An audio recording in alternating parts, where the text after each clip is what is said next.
What should hosts and owners be planning for in an economic downturn or an increasingly competitive market? Both could mean a reduction in potential customers. Or does it? Will supply outstrip demand? Will demand reduce because of less disposable income per person? Should you be worried about the direction the economy is going in and how it will affect this industry? These are all big questions I will attempt to answer today. Welcome to episode 18. Glamping and unique holiday rentals are surging in popularity with the growing desire of customers to book holidays that deliver an experience. They are also the new business of choice for those wanting to improve their work-life balance.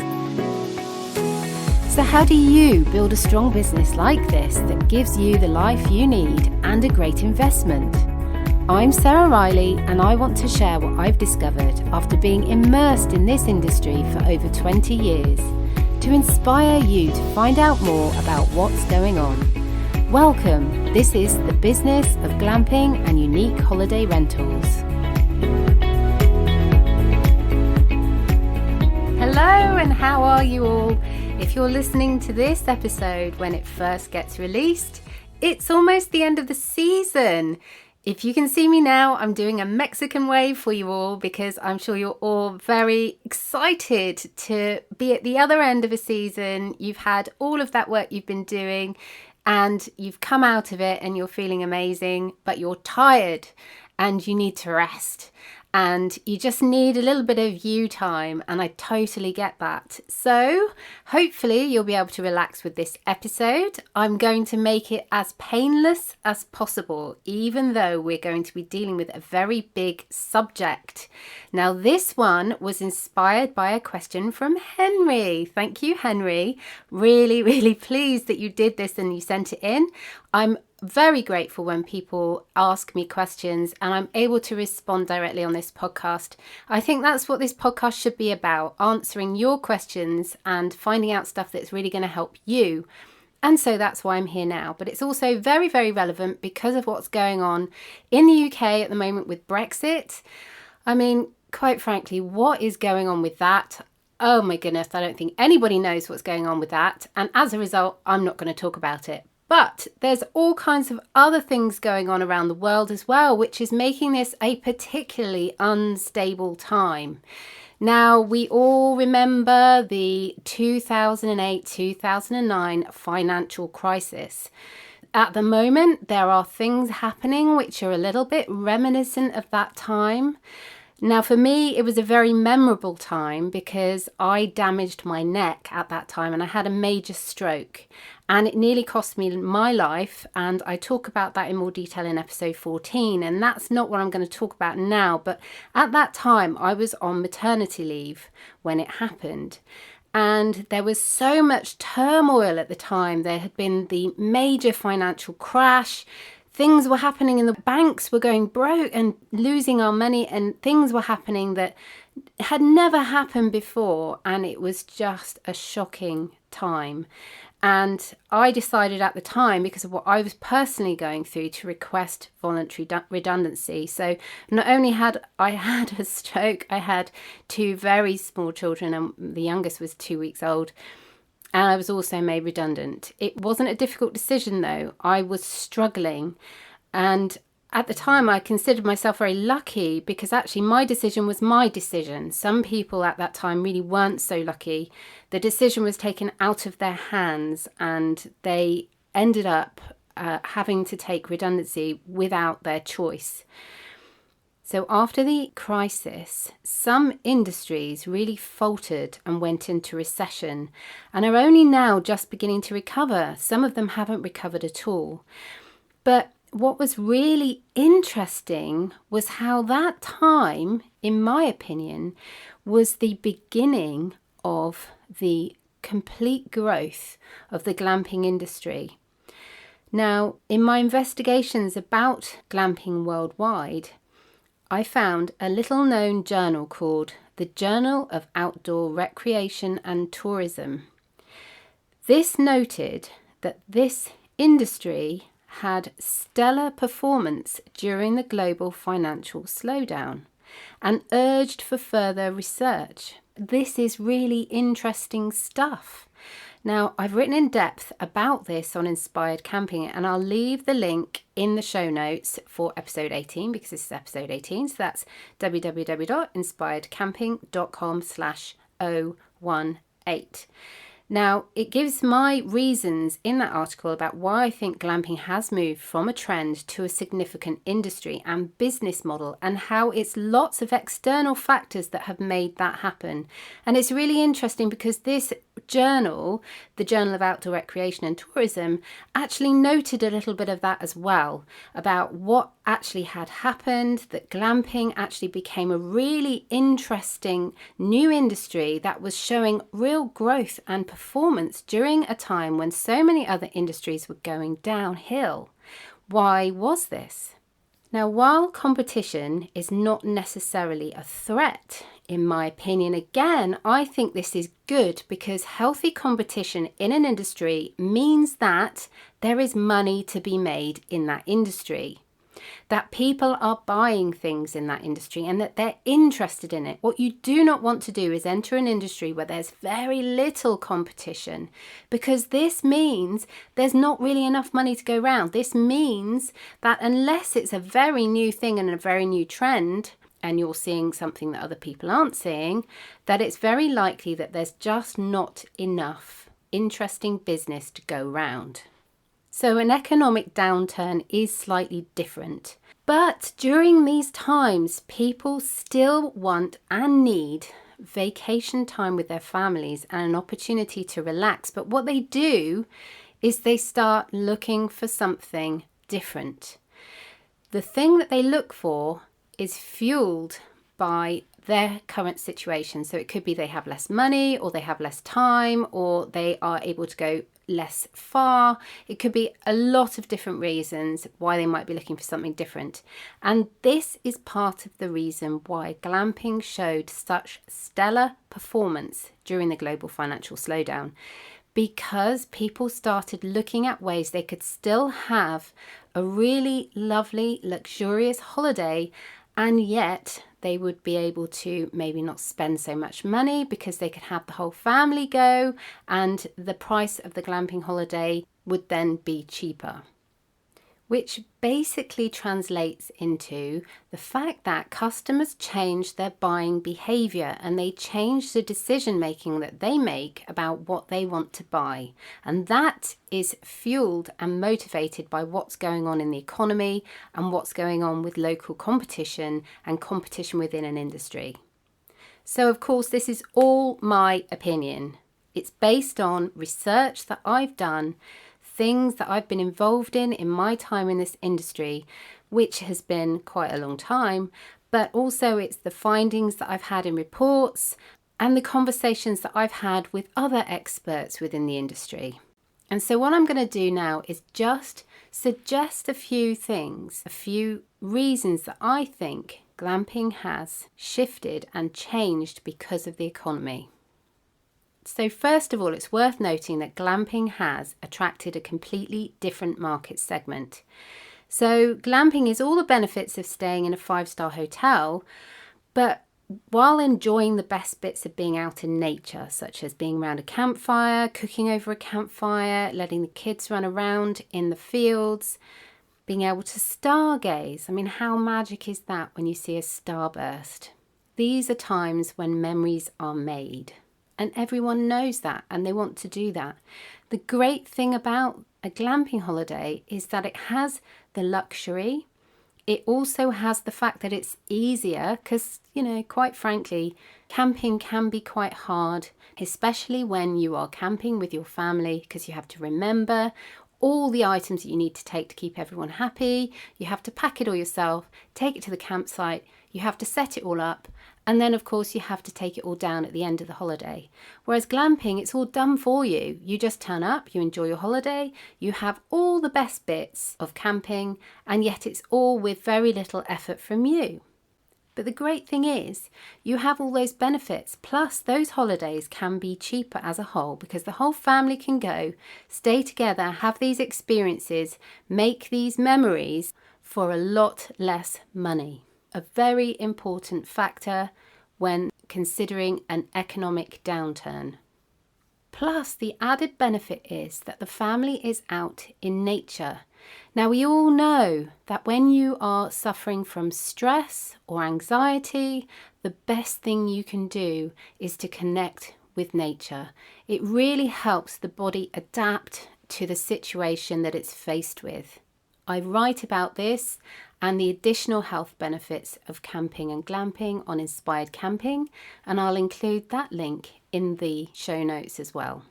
But there's lots of other reasons why glamping has shown such growth. And, some of those are the fact that the celebrities are endorsing it, other people on YouTube and influencers are endorsing it. It's a new trend, it's a new thing to do, it's experiential, so it's all about experiences. And we know that everybody loves experiences these days. They want to be photographing themselves and posting themselves on social media, having these amazing experiences. And glamping delivers that. But what happens if the economy starts to turn down? How would you, as an owner of a glamping business or a unique holiday rental business, how would you survive that downturn? And what would you do to be able to compete against a lot more inventory coming in of other people setting up similar businesses? So here is a short list of suggestions of things you could consider to help protect yourself from an economic downturn. And this is not an exhaustive list. There are lots of other things you could do. But from my perspective, these are the easiest things you could do.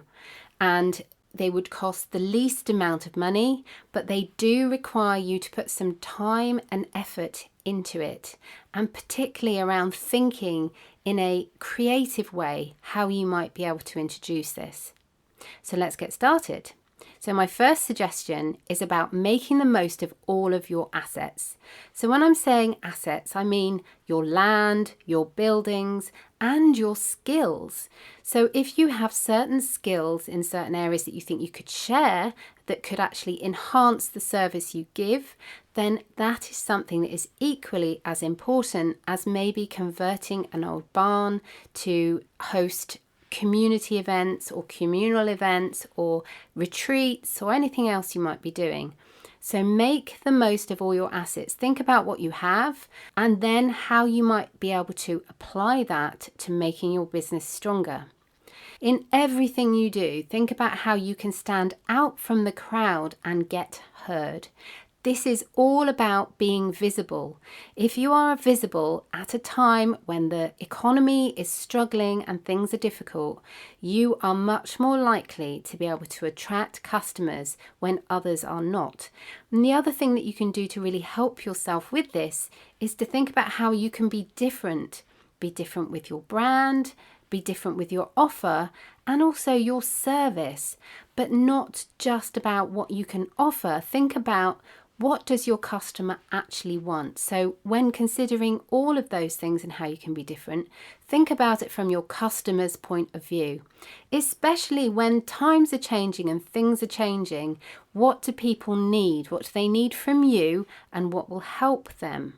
And that means that you'll be able to attract them into what you have to offer. You'll be able to speak to them in the right way. You'll be able to communicate with them and really hit the nail on the head when you're actually trying to make a relationship with your future customers. And along those lines, make sure you know who they are. How do they think? What's important to them? What's their pain points? What do they really struggle with? How can you help them with all of those things? And how can you really communicate in that way? Understand how to speak to them. This is about making relationships and forming bonds, really connecting in everything you do, from the blogs that you write, from any content that you're putting on social media, your images, the text that goes with those images. Talk to them in a way that they will understand and that will really resonate with them. That will absolutely and utterly draw them in like a beacon, and it will make them think that you have something to offer them and that they want to explore that more. But in all of that, don't ignore the need to automate your systems as much as possible. If you are a small business, and mainly I support small businesses, then you really need to think about how you can automate your systems. There's only a few of you. You only have a few resources. So actually have systems up and running, ticking along in the background, doing things that will mean that it's freeing you up to do something else.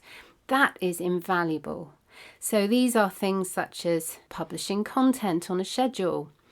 It is about when someone books a stay with you, that automatically the guest will be sent emails, confirmations, information that they need, and everything else to reassure them automatically.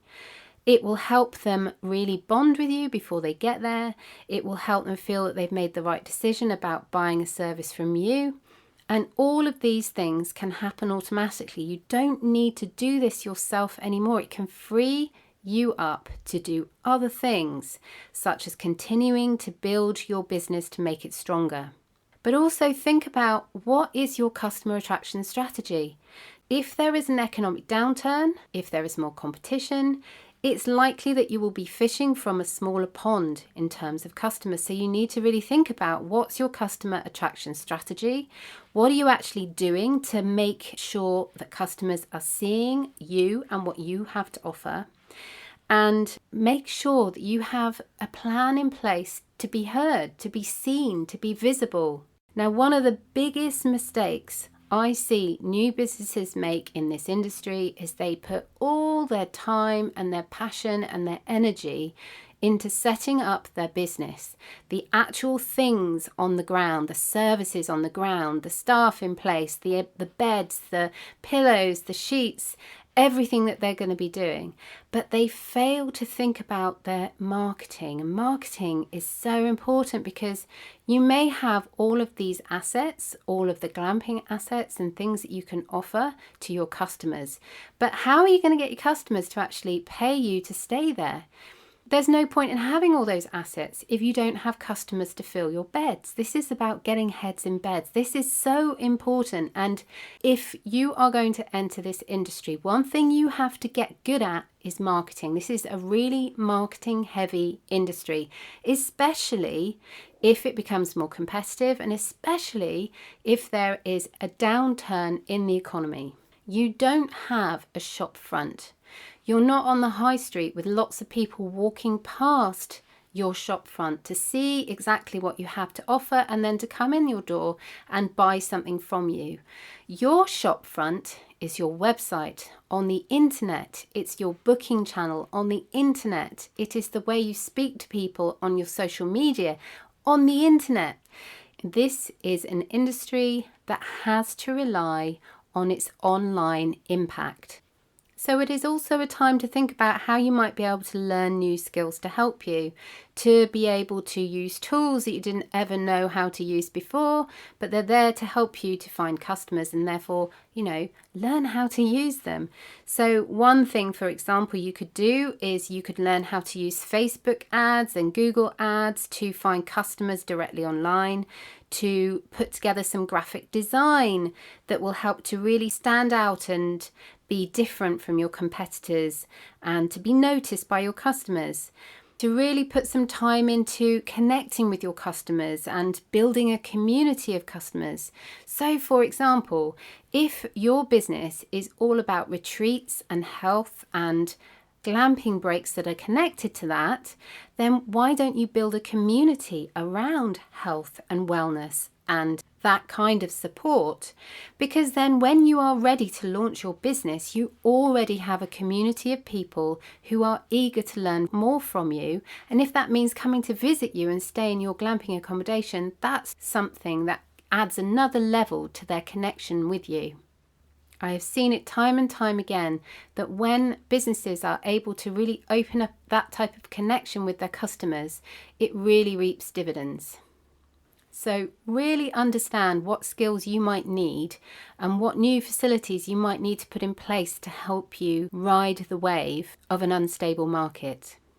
I think it's really worth me mentioning that there has never been a better time in history when we have all the tools at our disposal within easy reach, which we can get most of them through our computers and through the internet to help us boost our businesses.